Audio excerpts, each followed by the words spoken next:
ખૂબ આભાર। હાલ ખબરોમાં આગળ વધીએ। અમીરગઢની વાત કરવામાં આવે તો મોટા સમાચાર અમીરગઢથી સામે આવી રહ્યા છે। આપને જણાવી દઈએ કે બનાસકાંઠાની જીવાદોરી સમાન બનાસ નદીમાં નવા નીર આવ્યા છે। અમીરગઢથી મોટા સમાચાર। બનાસકાંઠાની જીવાદોરી સમાન બનાસ નદીમાં નવા નીર આવ્યા છે। 2 દિવસથી સરહદીય રાજસ્થાન તેમજ અમીરગઢમાં નોંધપાત્ર વરસાદ નોંધાયો છે। સતત વરસાદના લીધે બનાસ નદીમાં નવા નીર આવ્યા છે। મોટા સમાચાર। બનાસ નદીમાં પાણી આવતા લોકોમાં આનંદની લાગણી પણ છવાઈ ગઈ છે।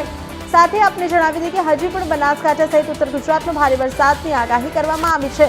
તો અમીરગઢથી મોટા સમાચાર સામે આવે છે, જ્યાં બનાસકાંઠાને જીવાદોરી સમાન બનાસ નદીમાં નવા નીર આવ્યા છે। નવા નીર આવતા લોકોમાં ખુશીની લાગણી પણ જોવા મળી રહી છે।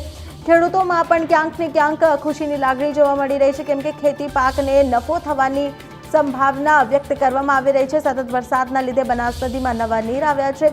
બનાસ નદીમાં પાણી આવતા લોકોમાં આનંદની લાગણી પણ છવાઈ ગઈ છે। હાલ હવામાન વિભાગ તરફથી પણ વરસાદની આગાહી કરવામાં આવી છે। ઉત્તર ગુજરાતમાં પણ વરસાદની આગાહી કરવામાં આવી છે। તો તમે ટીવી સ્ક્રીન ઉપર દ્રશ્યો પણ જોઈ શકો છો, કેવી રીતે નદી નાળાઓમાં નવા નીરની વધામણા કરવામાં આવે છે। ટ્રેક્ટર મારફતે તે નદી પાર કરી રહ્યા છે એક વ્યક્તિ। ખેડૂતોમાં પણ ખુશીની લાગણી જોવા મળી રહી છે। વધારે વરસાદથી વાતાવરણમાં પણ ઠંડક પ્રસરી છે। લોકોમાં ખુશીની લાગણી છે। બનાસ નદીમાં નવા નીર આવતા લોકો પણ આનંદથી ખુશ થઈ ગયા છે। હજુ પણ બનાસકાંઠા સહિત ઉત્તર ગુજરાતમાં ભારે વરસાદની હવામાન વિભાગ તરફથી આગાહી પણ કરવામાં આવી છે। તો 2 દિવસથી સરહદીય રાજસ્થાન તેમજ અમીરગઢમાં નોંધપાત્ર વરસાદ પણ નોંધાયો છે।